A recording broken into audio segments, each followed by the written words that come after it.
At the Faywhat Show, we want to introduce you to interesting people that are important to our LGBTQ plus community, and today is no different. You've seen her on It's Happening Out. She's an incredible drag performer. She's a comedian. She's an activist. She's a friend, and she's just such an extraordinary person that I had to get her in bed with me. Here's Auntie Maim.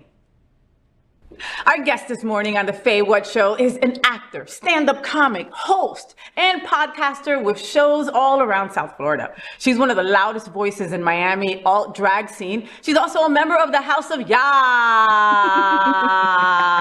I can say that forever. Florida's only LGBTQIA plus comedy show. Auntie Maim is passionate about entertaining people, fashion and design, activism, friends, and family. She believes in supporting all queer comedians and comic actors, not just celebrities. She is with us to talk about her journey, the black market, which I can't wait to tell you about. We've talked about the black market before, but now we get to hear it from her mouth, right? And Yas at the Villain Theater. Please help me welcome to Faywhat's bed, Auntie Maim. Thank you for having me. And thank you, Luna, for, putting your stuff out for me. Well, I mean, that's what we do. I would think you would be like just I'm in heaven right now. I'm in heaven. People just like flipping over and just saying, here, take me. I'm in heaven. Oh my God. No? No. Wow. So, Auntie, we are on IHO together. We are on this show called It's Happening Out. You folks, if you haven't seen it, watch it. I mean, it's like just the most opposite people all together sitting around a table, fighting and bickering and laughing and like family. Like family. We don't let anybody get away with nothing. Nothing. Trinidaddy, we're talking about you. Trinidaddy, we're talking to you. He's not allowed to watch my show. I told him, please don't. Anyway, but Trinidaddy, I love you. If the show gets all the way down to Homestead, then you're okay to watch it. All right. So we're on IHO together. And when I met you, I instantly felt an attraction to you. Aww, right? I felt the same way. Did you? Yeah. Not like I wanted to lick your vag, but that I wanted to be closer to you. You have this incredible energy to you, and I think that, and anybody who I mention your name to says the freaking same thing. I don't know what that, I've gotten that my whole life. I don't know what it is. I think that's part of the reason why I picked the name I did. Because for anybody that doesn't know, Auntie Maim is from a movie, which was from a book. And if you watch it, you'll quickly understand, because that's really how her relationship was with the wider world too. She was like a shelter. And I've watched that movie since I was a kid. And when I was trying to decide on a drag name, it was like, I couldn't think of a better one. Because that's happened. I don't know why. I don't court it. But I just feel like I've always been taught to just honestly treat people equally, treat people fairly, treat people with love and compassion. And I just try to do it with everybody. So I think people just kind of pick up on that energy a lot of times. It's hard not to. And, I have to tell you, I hate a lot of people. But there's something about you, Auntie Maim, that you make sure that people feel seen. And that's something it may sound very small, but it's very huge when it comes to just, bless you, when it comes to just, being our true selves and having other people go, yeah, you're good, just like you are, you're perfect. I mean, I just think, for me, I grew up in a time where I was not like that, right? I was always odd, I was always weird, I was always pointed out. And I think that the older I got, the more I looked at people like, if I can at least be that person that acknowledges you, that makes you feel like I matter, I'm not something that should be mocked or anything. It's like, if one person can do that, I'll be happy to be that person, right? Unless you're an asshole. Unless you're an asshole, and then no. Then it's like, no, you're invalidated. How do you identify in the LGBTQ? So I am I'm gay, and I'm what is considered two-spirit. For a lot of people, they're not 100% sure what that means. Two-spirit, it goes back a way long time. Yeah. It's not something that some people think we invented. No. So, so I'm actually I'm Native American on my dad's side and my mom's side. My dad is from the Oglala Sioux Nation, which is in the Dakotas. And my mom's side is from Cherokee. And for me, I was actually raised in a very native-centric house. We used to go to powwows. We used to, my dad was a crafter. He used to make all of our costumes and everything. I love that. And is that where you get that from? your dad, you think? I get it from both sides of my family, actually. So my mother's side of the family, a large number of the women on her side, I didn't know this until later, a large number of my mother's side of the family were seamstresses. Oh, beautiful. And so I found that out after I started like making my stuff and all that. My aunt actually, my aunt Pat is the one that told me that like multiple women on my mom's side of the family were seamstresses. And so it was just in the blood. Funny story. Okay, so we were, we've worked together on a bunch of different shows here at the Happening Out Television Studios. And like, she was not going to be part of this show. She didn't have a different show, not this one. She didn't have a wardrobe change, right, for the next show, right? And so I'm like, well, maybe you could wear something of mine. She goes, I can't wear none of your shit, right? And then she looks over at my desk and I have like this leopard print, like onesie thing that you put your arms in and like you watch TV like a Snuggie, right? She turned it into this amazing dress. She just like slapped it on, turned it up. She wore it inside out, upside down, and she put a belt to it, and it looked like an incredible dress. And I was just blown away by what she did. Then she left the scraps back in my table. I was like, oh, it's back to looking like a drape. Girls gotta do what a girl's gotta do, right? I mean, that's the thing. It's like for me, I feel like it all comes from those worlds. Like the whole two-spirit thing, when I try to explain it to people, it's interesting because, like, with all respect to like my trans siblings, it's like more of an energy and an emotion. It's like I don't feel emotionally male all the time, and I feel very much more in tune with a lot of female qualities and things like that. But I don't have really a desire to like change myself physically, and that's really the best way I can describe it for people. It's really like more of a feeling and more of a way of emotion and a way like it's like your brain is there, but that's as far as it goes. It's like your soul kind of goes in between genders and doesn't stay anywhere really relatively. Now, so what would be the difference if somebody were to ask you, and I'm asking you, okay, the difference between two-spirit and non-binary? Well, two-spirit is connected to my race, right? Because in the world of Native life, that used to be the person that was revered. Two-spirit individuals in the Native communities used to be the shamans. They used to be the healers and people like that. And I feel very much like a lot of my life has been about healing people and helping people heal. And so all of those things really combined to tell me like, I feel like this was in my destiny. This isn't just about, oh no, I feel it's like, no, it's like when I look at the history of it and what those people used to be like that's you. That's me. It's me to a T without question. So yeah, so that's how I identify myself. How long have you been entertaining, Auntie Maim? Oh geez. Professionally or for my whole life? When you came out the womb, you were all right, folks. No, it's funny actually. So we were doing we were at karaoke and we were singing I did the reproduction song from Grease 2. And a lot of them weren't even aware that Grease 2 was a thing. And because Grease 2 was horrible, honey. Well, I love Grease 2. I love Michelle Pfeiffer. I think it's a campy masterpiece, personally. I tell every person now, right now that we're older, I tell everybody now, go back to it with an eye on camp. And if you go back to it with an eye on camp, it's a camp masterpiece. Okay, I have to look at it different then. Beginning to end, the songs, everything. And so I was doing reproduction and my friends were like, oh my God, how do you know this song? I was like, I've been singing this song since I was 4. And they looked at me like, wait, what? I was like, yeah. I was like, that's 4 years old is about when I started to listen to and imitate and perform for my family. So like that movie, I used to do all of the songs from Marilyn Monroe movies. I used all of it. I used to do every one of those things. I was like my mom's personal entertainment device.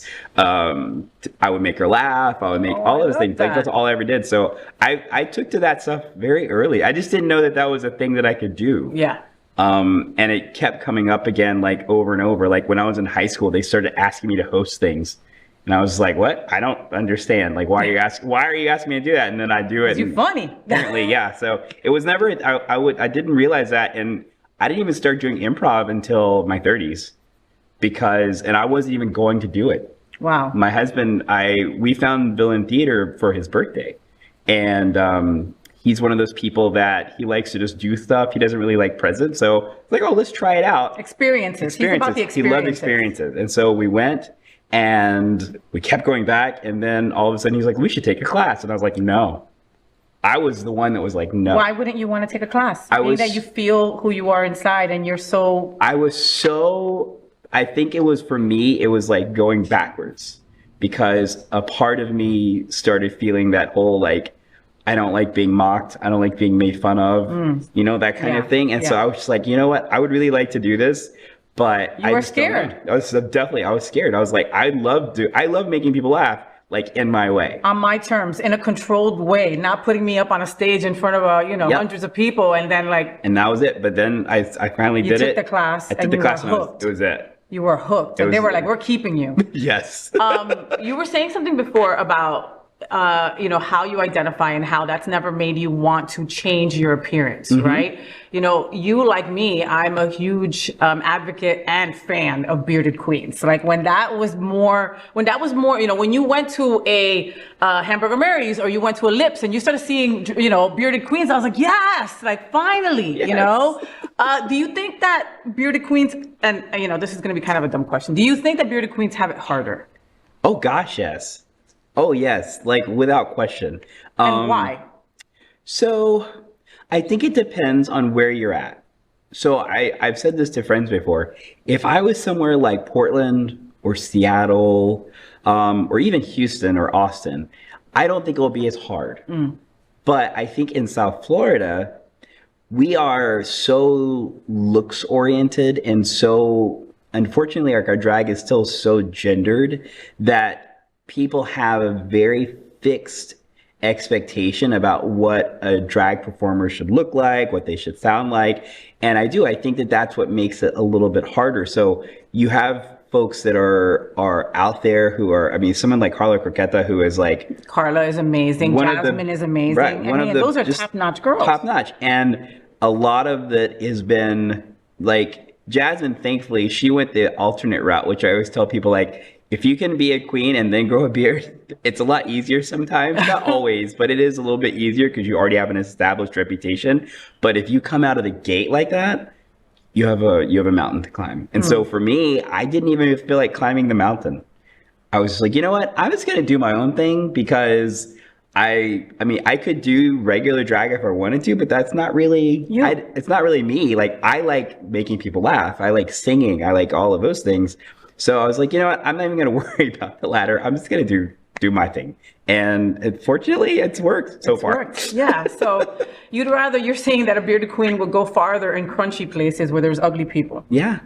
it's I know that sounds terrible, but it's true. Awful. Like we're so vain down here. It is. And I love the girls here. I do. I love them. But it is one of those things where that is dismissed immediately. Like a lot of opportunities for girls, regardless of their talent, gets dismissed. And that's like, kind of like we joke about having like an alt drag scene here. It's like we take care of each other. Yeah, you have to. Carla started the Counter Corner show like years ago. Why? Because a lot of these girls were alt girls and they weren't getting booked.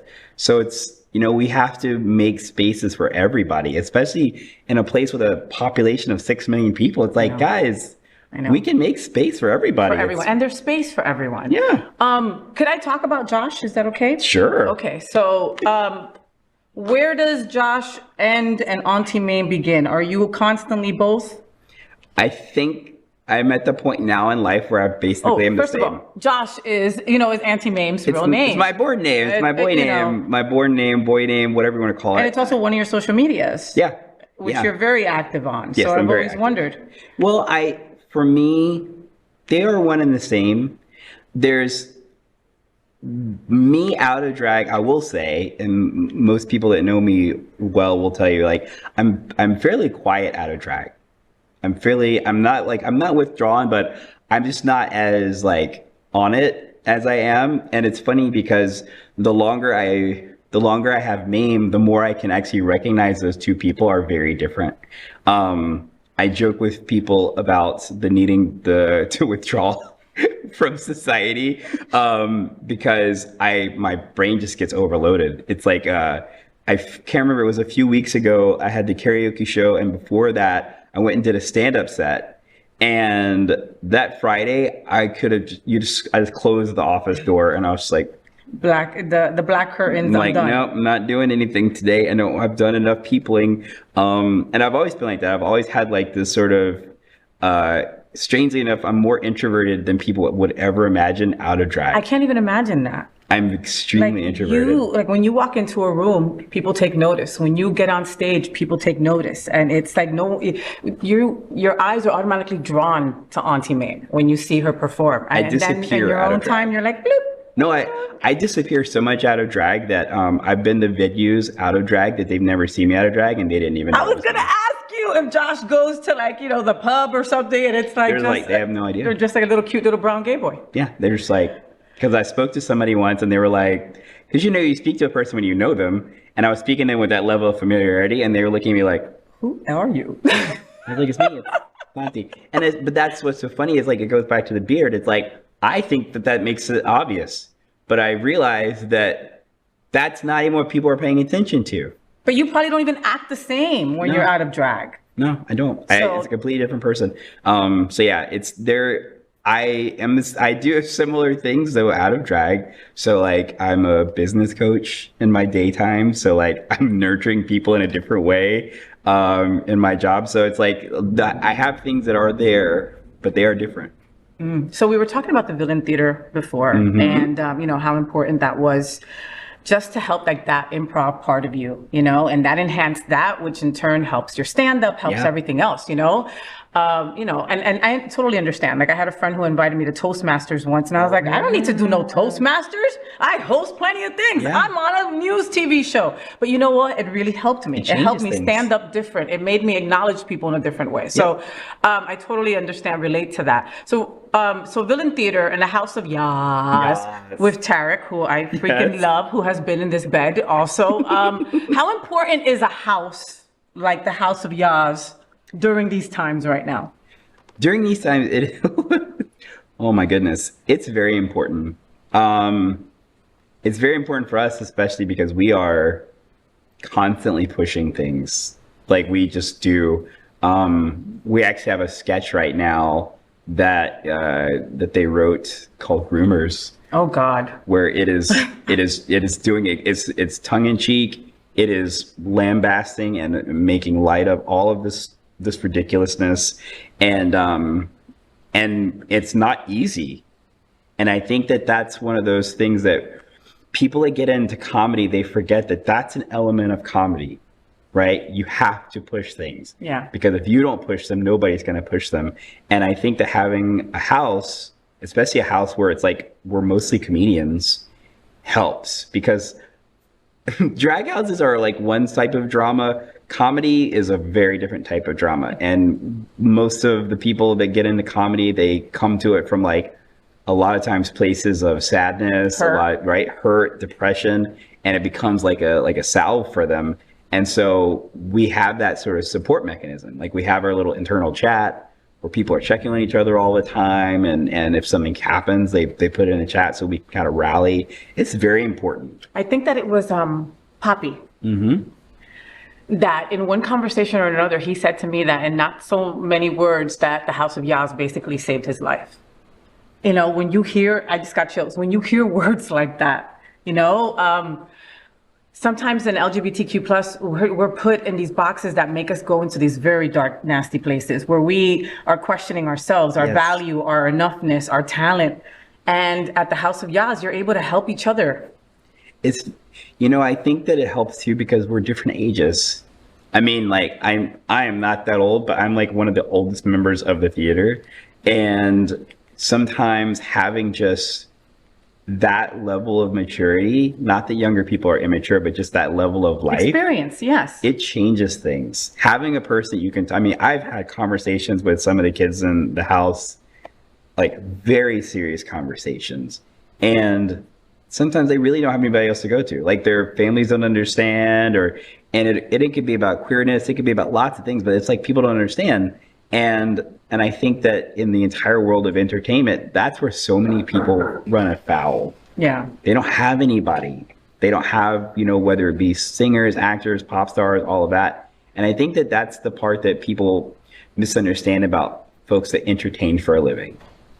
that doesn't mean that you're great. It doesn't mean that your life is great. It doesn't mean it. That you're happy dory all the time. Right. Look at Robin Williams, one of the most talented men in history. You know, it doesn't mean that. It just means that I like to entertain people. Yeah, that's it. I like to make people laugh. Right. It makes me happy. So yeah, so I do. I try to help our house to really just support each other. That's the most important thing. Just support each other. And support goes a long way.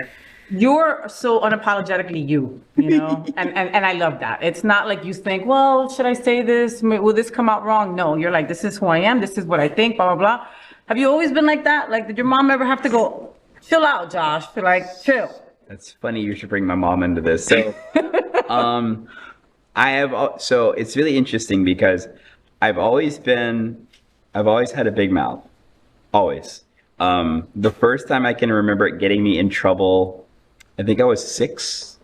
And I think that the way I was raised has a lot to do with why I have a big mouth. So I was essentially like in our structure, so in our family, I'm the youngest, right? So I'm the baby, which automatically that kid's always a little bit more obnoxious. Mm-hmm, a little more spoiled. But I was also an unplanned baby. So there was a gap. So my siblings are 14 and 10 years older than me. So I was raised by older people. I've only ever been around older people. And so I didn't really understand how to behave as a kid. So I've been outspoken probably since I was the kid that in school every day, their name was on the board and for talking. Oh my God. I wouldn't shut up. That was me too. Yeah, I can't. And I tell people all the time, I know that I talk. I know that.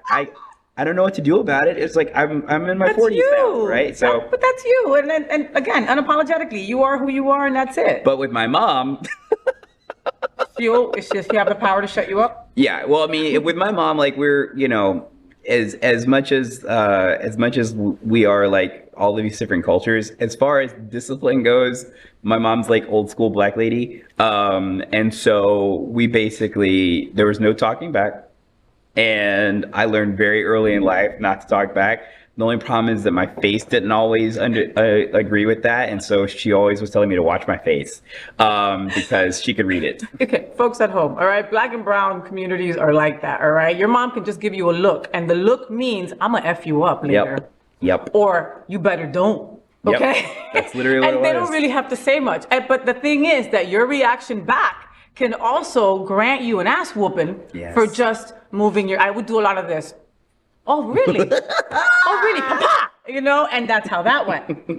I was an eye roller, which is yeah. But I learned very quickly. So, I mean, for me, in my family, my mom jokes, she tells people I was a good kid. It was a little bit of I just didn't want to get in trouble. Yeah. I just didn't. I mean, who wants to get in trouble? Who wants to get in trouble? And so for me, it was never a big deal. But it was funny because people used to complain about me to my mom about how outspoken I was, about how much. And she started just telling everybody. She still uses the expression to this day. She's like, "He's just Josh."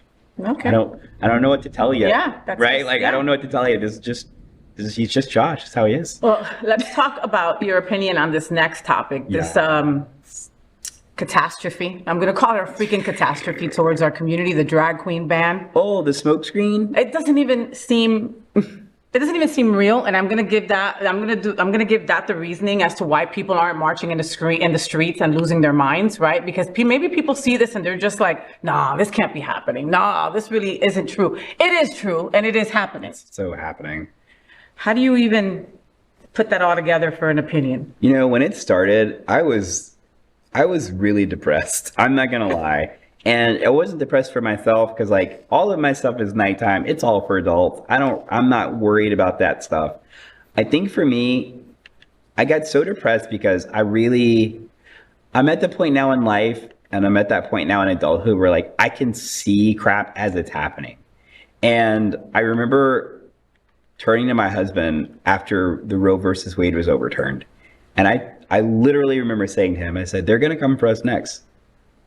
And he kind of looked at me like, "What are you talking about?" I said, "Just wait." I was like, "They're going to come for us next."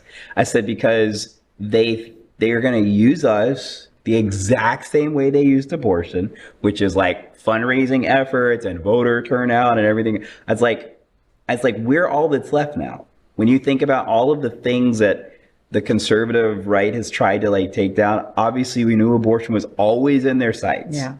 If you take that away, the queer community is the next thing that they have the most like vitriol for. And so it was just a matter of time. And when they all started happening, I just looked at it and I was like, I told you. Well, I remember when Roe v. Wade was overturned and I got to the streets of Wynwood and I was marching like a crazy person. I was looking around to wondering where the hell my gay boys were, you know, and where my drag queens were, and where, you know, because of that same thing, I'm like, oh no, we're first, but we're not the end. And that's the thing that people don't understand. It's like we are at the place, and this is the problem right now. And this is what I feel like is the problem ultimately. The queer community has been so welcomed by the country as a whole at this point that people have forgotten that it is a very tenuous relationship that we're on. Yeah. And because of that, and because people are so in their own bubbles now, because that's where everybody's at, they're all in their own worlds. Because of all of that, it's making this more frustrating for all of us. Because we're just sitting looking at people like, is anybody to do anything? Is anybody else upset? Did you not hear this? Right. And so it's like, it's just very strange to me because like we're old enough to remember like the last time they tried this whole like groomer thing, people were on the news, they were angry and they were like, stop doing that. Now they're doing it and people are just like, well, we're not, but whatever. Like, but whatever. Right. It'll pass. Right. It'll pass. Like what? And the thing is, I feel like to me, like that's the part that is the hardest. It's like, it's not the laws, because the laws are terrible and whatever, but it's just the apathy. It's just that whole like, guys, this is all of this is so thin. Like, and you know, and I know that we had there was some pushback. I remember a few prides ago where people were upset about the police being in the pride parade. I remember that. And to me, I was upset too, because in my head, I thought about what's happening right now. I said, all of these police that are on all of our floats and all of our stuff, I said, just wait until a law changes. Those same police will be arresting us. Isn't that awful? Yes. But the absolute truth. It's complete. Like, and that's the thing is like, people were upset then because they were basically saying, guys, they were the enforcers. These were the people that were making our lives a living hell. And you're now like, yay, we love them. It's like, if the law changes again, we're right back where we were. What side are they going to be on? Not with us. No, they're not going to be with us. And that's the thing that's happening now is like people are saying like, well, you got to choose. Well, it's the law. Well, I got to uphold the law. That's my job. I don't want to lose my liquor license. I don't want to do this. It's like, wow, okay, so got it. So you're so much for unity. Right. So much for pride support. You know, when I think of you, I think of fashion. I think of activism. I think of authenticity. I think of black and brown pride. Yes. What am I missing there? Love. Yeah. I have too much love. You know? No, hold on. No, there's not such a thing as too much love. Well, here's the thing. It's really funny, right? So sometimes a person, and I'll, you know, this is not me saying I'm a saint. It's not that. But sometimes you can have so much love that it's painful. And it's painful because you hurt for other people. You hurt for things that are happening. You hurt for things that are out of your control. Do you consider yourself an empath? Yes, very much. Like almost like uncomfortably so. And do you have to have distance between certain people because you're an empath, and that will just be the suckers? What is it? The energy suckers or whatever? You know, it's funny. So this just happened this weekend, actually. So my husband's a therapist. And he deals with all sorts of clients. And he had an exchange online with a former, I think they went to high school together or something like that. And this person basically posted a thing about drag queen story hours. And it was insinuating something pretty negative, right? It was basically the joke of it was like, it's like, I don't have a problem with drag queen story hours, but why do they want to read to kids so bad? And all of these people in the post were, you know, a lot of people were against this guy. But for some reason, and I don't know why, like my husband, it really bothered him. And so he spent days going back and forth with this guy. And for me, like I could literally feel my like energy draining. Like as he was relaying it to me and relaying what this guy was saying, I could feel myself just like getting more and more depressed because just this one person is indicative of like whole societies of people. And it was like, I hurt for him. I hurt for the people he interacted with. I hurt for, because what we've discovered through the conversation is like this person had like a transitioning child or young adult in their family. God, poor kid. And it's just things like that. If I hear about it, I just hurt for it because there's only, me as one human, there's only so much I can do. Of course. And it does. It's one of those things that I desperately wish that people cared more about each other and for each other. I do. Have you ever had to break off a friendship because of someone just being negative Nancy and just kind of being toxic to your soul? Yeah. I'm actually one of those people that I will actually unfriend people on Facebook. Because I feel like sometimes people put out an energy that is so malicious and I don't want to be around it. Yeah. Like I just don't. It's not a thing that I've ever, I've been around negative people in my life. I've had negative people in my life. I've been in a negative relationship before. And it's just one of those things now that like I'm very protective of my energy because that's all I got. No, you have to be. Yeah. I think you have to be. You were talking about hubby. How long have you been married? This year will be 5. Oh, congratulations. Yeah. Me too. When did you get married? July 1st. 20, I don't know. 18? Do the math. I guess Right? 2018. Do the math, right? Hubby, you're not watching. It's okay, right? I can't ever keep up. It's funny. July is actually a very, those 4 days of the first 4 days of July are very important in my life. And it's weird because it keeps coming back because that's also the week that I moved here. When like 11 years ago. Oh, wow. And so it's like a very like full circle kind of thing. Like big things happen the first couple of days of July in Auntie Maim's life. Yeah. How is it being married to Auntie Maim? Like think about and from your husband's perspective, not from yours. Okay, I can quote you. Okay. So because he's gonna watch this. It's not easy. For multiple reasons. So, number one, it's not easy from a personal reason because he is a clean freak and he knows he's a clean freak and I'm not. And sometimes cleaning up after me makes him crazy. And it's not that I do it maliciously. I just don't see it because my brain's in 1,000 places. From a place of care, he has been increasingly more worried about everything that's been happening. Your safety. Yep. Wow. He's increasing, he's been kind of keeping it to himself, but last week he was just talking about he's worried because people are crazy. Well, and with the new, her wonderful Governor DeSantis has decided that anybody can get a gun. Anybody can get a gun. And no background check, no nothing. Who cares if you have a mental illness? No, don't worry about it. Get an AK. Nobody cares. So yeah, so he's increasingly worried about that, but he's also worried because he's always concerned about me stretching myself too thin, because I do, and I'm not going to pretend like I don't. I know I do. I've never heard you say no to somebody. Like if they've asked for you, hey, I would love for you to be a part of this, or hey, can you assist with this, or hey, your light here would really be helpful. You've never said, let me check my calendar. You're like, I'll do it. If the time is open, I'm there. I really think of life and opportunities and chances.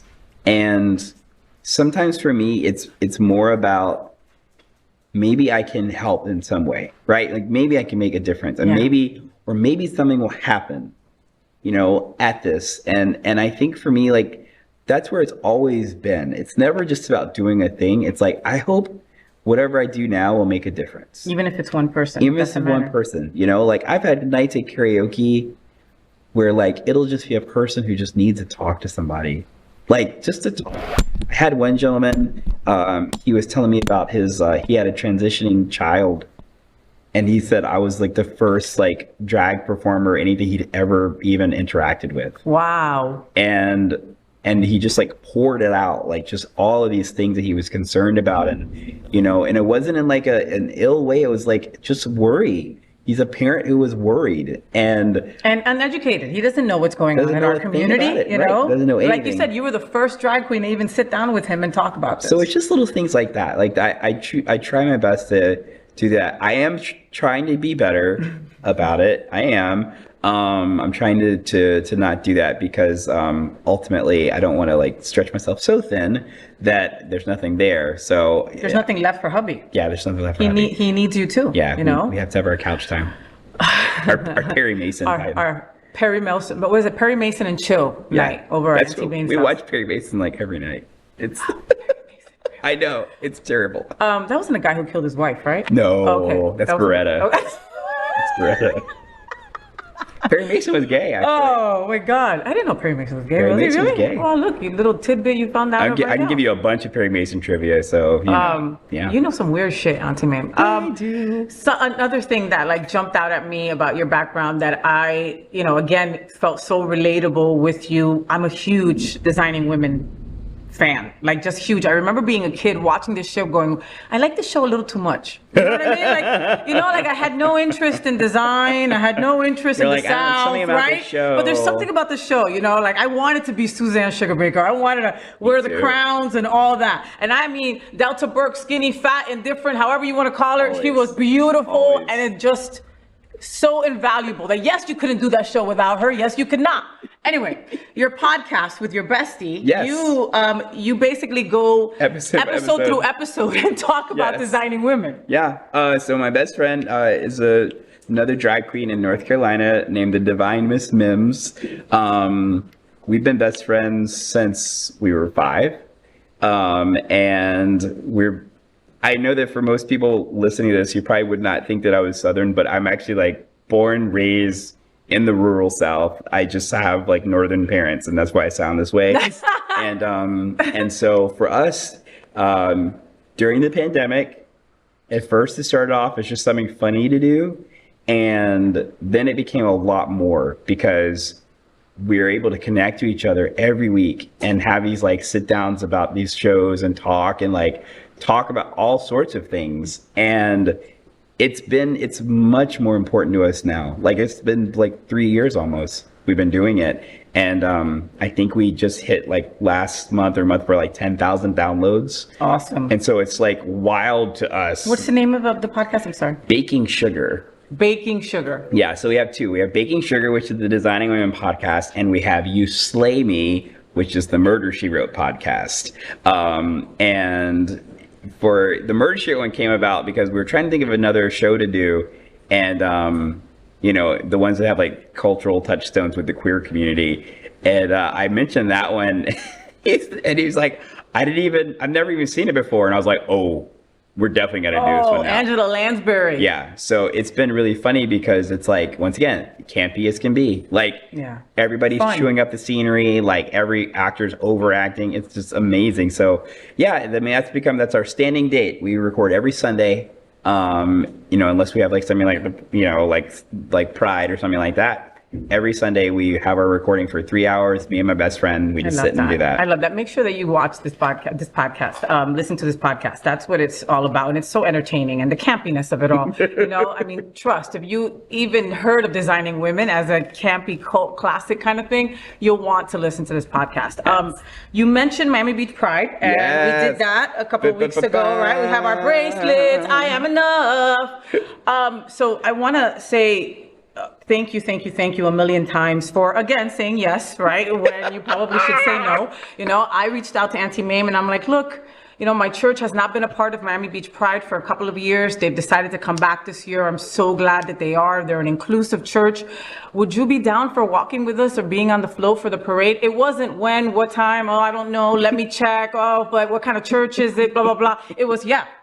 Like literally that in a period. Like that was the response that I got. And I got to tell you that I hate that I felt this way, but I was surprised. I don't know why I expected you to give me like a song and dance and make it harder and all that. That's just kind of what I'm used to from a lot of people in our community, With all the craziness going on with drag queens and the laws and religion, did you even have a thought of maybe I shouldn't do this So,